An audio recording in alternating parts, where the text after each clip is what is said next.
Welcome back to the blustery fields of Perthshire. And it was a glorious day driving here. And then we've turned up, all this black clouds appeared, and it's now pretty windy with a chance of rain. And you might see behind me, there is someone else here. We have Mr. Martin. Say hello, Mr. Martin. How we doing?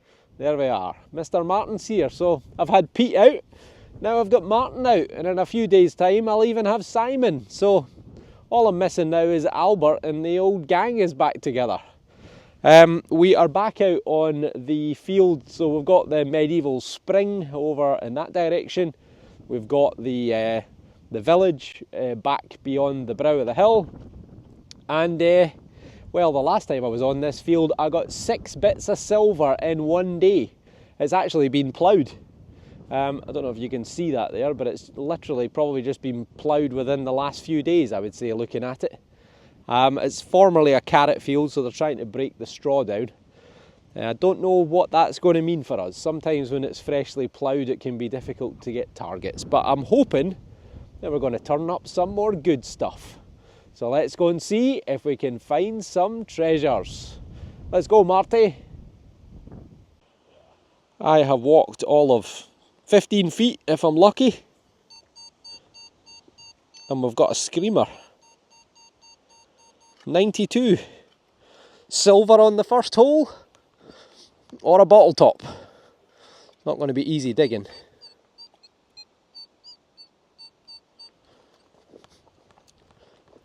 Move that over. Still down there. Martin's got a signal as well.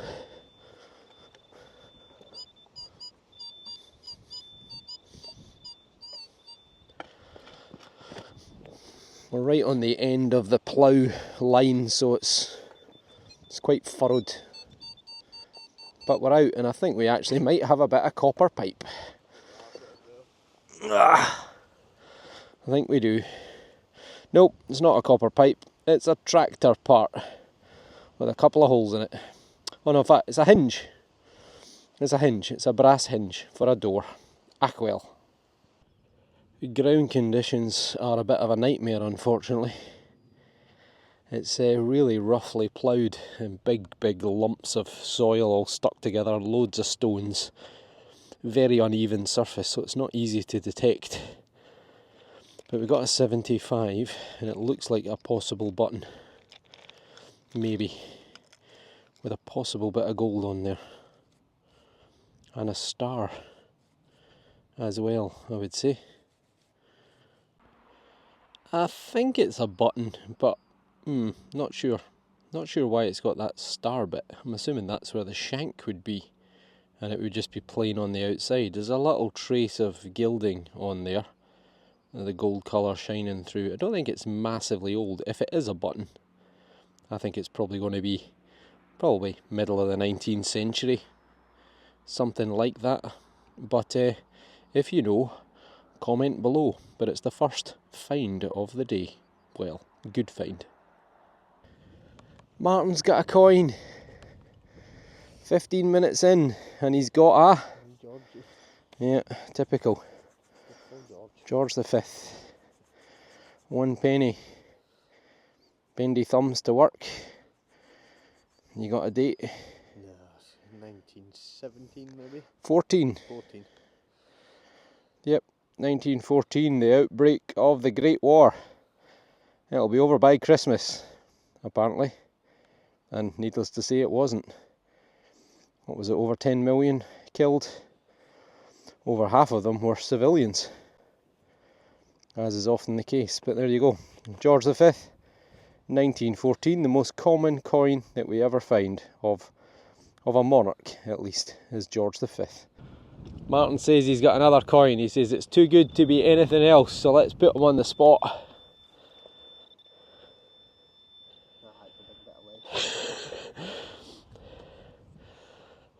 It's a lump of lead. Ah well. Typical. It's the one you don't film. And it looks like, having just said, oh, might have a clod, and it wasn't, and it was a bit of lead, then we have got with a nice little imprint. I've got a penny now too. There we go. It looks fairly worn. Maybe a Victoria, maybe. They get a lot of Victorian off this field last time. Okay, we'll give it the bendy thumb treatment, but I'm off the mark in just over 30 minutes. My guess was correct. So we have a date at the bottom, and I think it's 1870, possibly 1874, which can only mean one thing: Queen Victoria. And that's what I wondered, if it could be Victoria. I can just make out off to the left hand side, I can make out VIC, although I can't really make out much more than that, other than Brit, Regina, Fid Deaf. So it's Alexandrina, to give her her real name, Queen Victoria. So there you go. Seems to be a popular coin on this field, but always nice to get off the mark and get the first one. Brilliant. A wee relic for Martin. It is a cup weight, so little weights that would stack one inside the other. It's probably about a half an ounce, so about 14-15 grams, something like that. And yeah, this would have been part of a little set. They would all stack one inside the other, kind of like those little Russian dolls from big to small, small to big. It does look though like it's been burned, so I suspect it's been lying on the surface and at some point they've burnt back the stubble. It's got all this burned residue on it. But still, probably Victorian, 1800s through to maybe early 1900. Oh, hopefully the mic's doing its job. It's a bit breezy. Martin has got himself another coin. And he says it's a bit older. Anglo-Saxon? Viking? Maybe a George III. Yeah. Yeah. I think you could be right.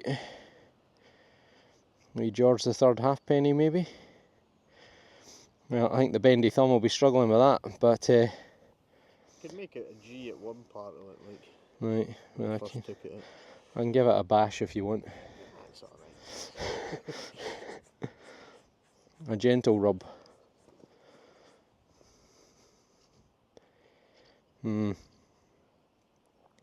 Toasted. Toasted, but yeah, I would say it's probably George III halfpenny.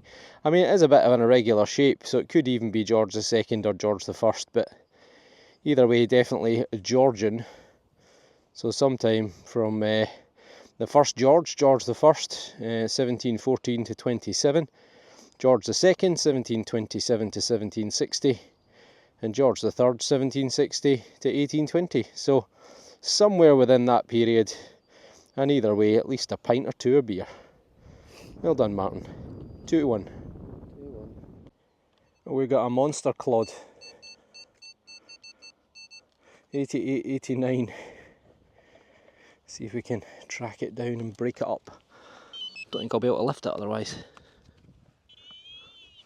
Ugh. We are in here.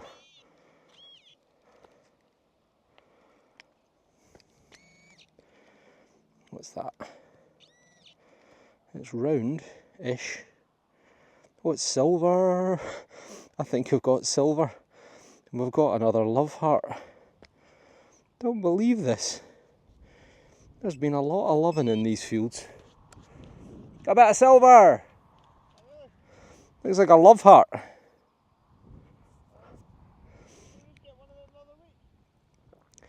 Yeah, I got a Mizpah, but this is I don't know, it says something, keep something always, so,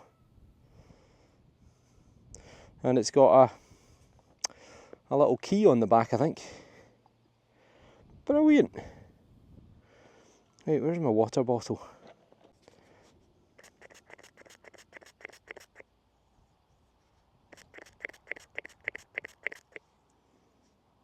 So we have got a key, and on this side we've got some letters.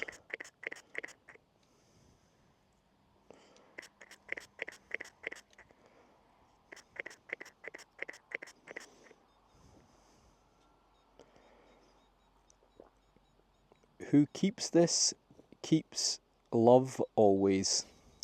Oh, does that mean I've just found the key to someone's heart?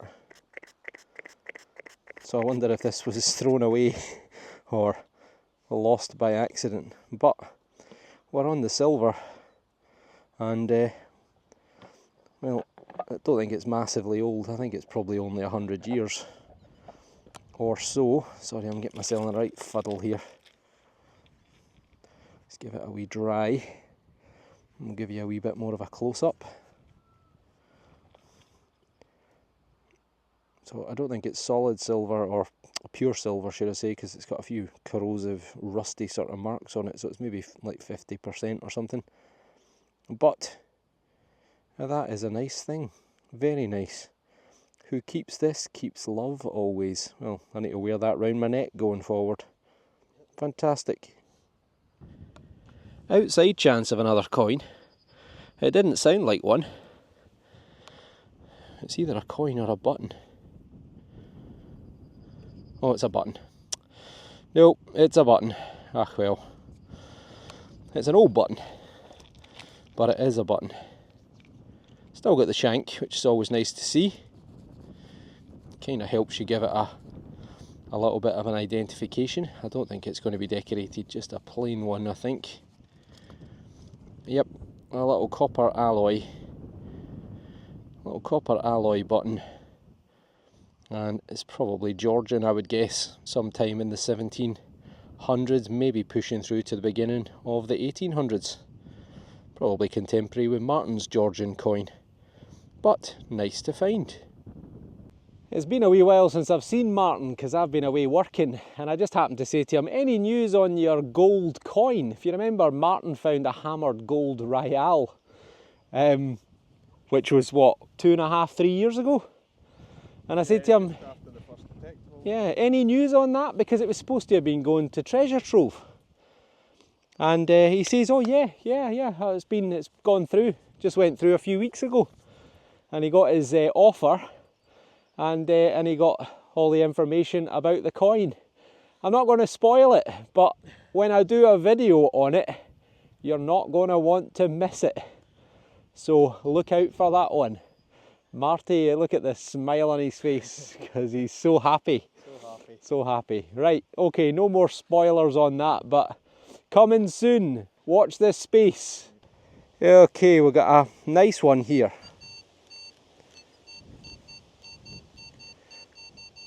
We've moved on to the edge of the field. This area here actually hasn't been ploughed. This is the kind of look that the field had before, but then off to the side it's just a bit of a mess. It's not conducive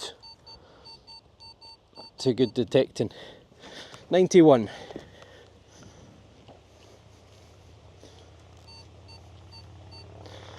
We're out. Shallow.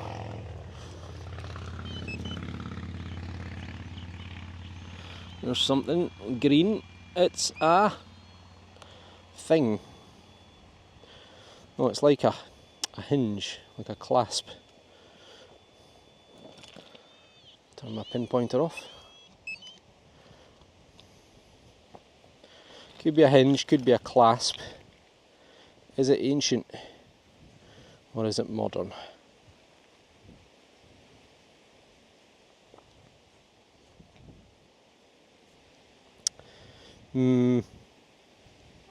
No idea. The holes might be an indication. How crude are they? Well, I don't know. It could be medieval, but it could be 100, 150 years old, so I really don't know. You can see where the hinge would have been attached. I mean, it could be off a door, off a drawer, off a cupboard. I suppose it could even be a book clasp, but let me know in the comments below. There we go, there's a gold chain. If any of you are old enough to remember the comedy series Blackadder, which was a sort of 1980s, 1990s comedy series with Rowan Atkinson amongst others. Stephen Laurie, was it? Laurie Fry? I can't remember. Stephen Fry and somebody Laurie. Anyway, there was one episode where they did alchemy and they made green gold. So there you go, green gold. Fantastic. Well, there we are. That's us, unfortunately. Well, unfortunately, it was still pretty good going. It was hard going. The soil just recently ploughed.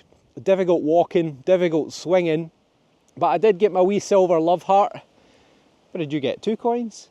2 coins. 2 coins, 1 for me. So all in all, we cannot complain. So a short video today, but we will be back because we're actually going to head over to new fields and I'm going to make an entirely new video. So don't go anywhere. As ever, if you like the channel and you're not subscribed, then please hit the button and hopefully we'll see you on the next dig. So take care and thanks for watching. Goodbye. Cheery bye.